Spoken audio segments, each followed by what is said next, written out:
வணக்கம், welcome to inside astrology. இந்த June மாதம் கிரகங்கள் எங்கெங்கே இருக்குன்றதை ஃபஸ்ட்டு பார்த்துடலாம்.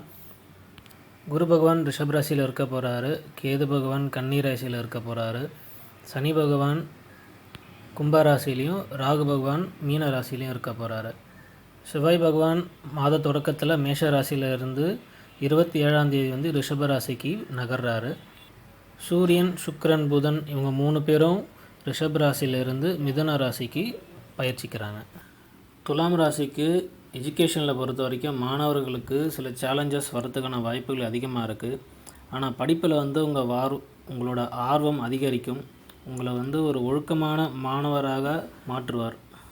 நீங்கள் நல்லா கான்சன்ட்ரேட் பண்ணி படித்தீங்கன்னா போட்டித் தேர்வுகளில் வந்து நல்ல மதிப்பெண் வர்றதுக்கான வாய்ப்புகள் அதிகமாக இருக்குது. ஃபேமிலி லைஃப்பை பொறுத்த வரைக்கும் 2ஆம் வீட்டுக்கு அதிபதியான செவ்வாய் பகவான் வந்து 7ஆம் வீட்டில் இருக்கிறதுனால உங்கள் மனைவியோட கோபத்தினால உங்களோட முழு குடும்பமே வந்து பாதிக்கப்படலாம். ஒரு பரஸ்பர விவாதம் மூலியமாக உங்கள் பிரச்சனையை வந்து ஒரு தீர்வுக்கு கொண்டு வரதுக்கான வாய்ப்புகள் அதிகமாக இருக்குது. தேவையில்லாமல் கசப்பான வார்த்தைகளை பேசாமல் குடும்பத்துக்கு தேவையான விஷயங்களை மட்டும் பேசி உங்கள் பார்ட்னரோட ரிலேஷன்ஷிப்புக்கு ஒரு இம்பார்ட்டன்ஸ் கொடுத்து பேசுங்க. இது மூலிமா வந்து ஒரு நல்ல ஒரு முடிவு கிடைக்கிறதுக்கான வாய்ப்புகள் அதிகமாக இருக்குது. லவ் அஃபேர்ஸில் இருக்கிறவங்களுக்கு இந்த காலகட்டம் வந்து கொஞ்சம் கவனமாக இருக்கணும். திருமண மாணவர்களுக்கு அப்ஸ் அண்ட் டவுன்ஸாக தான் இருக்க போகுது.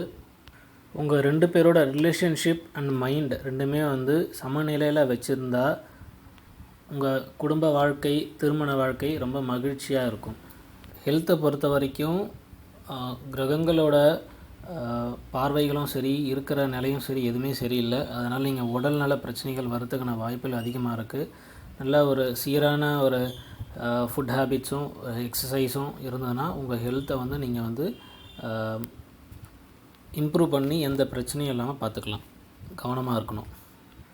தொழிலை பொறுத்த வரைக்கும் வேலையில் ஒரு பெரிய மாற்றம் ஏற்படலை அப்படின்னு ஃபீல் பண்ணவங்களுக்கெல்லாம் இந்த டைமில் வந்து தொழிலில் வந்து ஒரு மாற்றம் கிடைப்பதற்கான வாய்ப்புகள் அதிகமாக இருக்குது. புதிய வேலை கிடைக்கும். இந்த வேலை வந்து உங்களுக்கு நல்ல வேலையாக இருக்க போகுது. இதனால் அவங்களுக்கு வந்து ஒரு நிதி நிலைமையும் வசதிகளும் வாய்ப்புகளும் அதிகரிக்க போகுது. பிஸ்னஸை பொறுத்த வரைக்கும் நீங்கள் கொஞ்சம் கவனமாக இருக்கணும். உங்களோட எல்லா வேலையும் வந்து நீங்கள் சீக்கிரமாக செஞ்சு முடிக்கணும்னு நினைப்பீங்க. ஆனால் இந்த அவசர முடிவுகள் வந்து பின்னாடி உங்களுக்கு வந்து பிரச்சனையை வரத்துக்கான வாய்ப்புகள் அதிகமாக இருக்குது. இதை நீங்கள் அவாய்ட் பண்ணணும். உங்கள் பிஸ்னஸ் பார்ட்னர்ஸ் கூட வந்து நீங்கள் கோபம் அடைவதற்கான வாய்ப்புகள் அதிகமாக இருக்குது. இந்த நிலைமையை இது வந்து உங்கள் நிலைமையை வந்து இன்னும் மோசமடைகிறதுக்கான வாய்ப்புகள் அதிகமாக இருக்குது. எது செஞ்சாலும் கொஞ்சம் நிதானமாக பொறுமையாக செஞ்சிங்கன்னா உங்கள் தொழிலில் வந்து இருக்கிற லெவலில் நீங்கள் வந்து மெயின்டைன் பண்ணலாம். இதன் மூலிமா உங்கள் வியாபாரத்தில் நீங்கள் லாபம் அடையிறதுக்கான வாய்ப்புகள் அதிகமாக இருக்குது. சில வணிக திட்டங்கள் மூலிமா நீங்கள் வெற்றி அடையிறதுக்கான வாய்ப்புகள் அதிகமாக இருக்குது. இதனால் உங்கள் நிதி நிலைமை வந்து மேன்மை அடையும். உங்களோட பணத்தை வந்து நீங்கள் ஷேர் மார்க்கெட்ஸில் இன்வெஸ்ட் பண்ணுறதுக்கான வாய்ப்புகள் அதிகமாக இருக்குது. ஆனால் இந்த டைம் பீரியடில் அதிக லாபத்தை எதிர்பார்க்காதீங்க. ஏன்னா அது வந்து உங்களுக்கு பண இழப்பு வந்து ஏற்படுத்துறதுக்கான வாய்ப்புகள் அதிகமாக இருக்குது. அதனால் கொஞ்சம் கவனமாக இருங்க. வாழ்த்துக்கள்.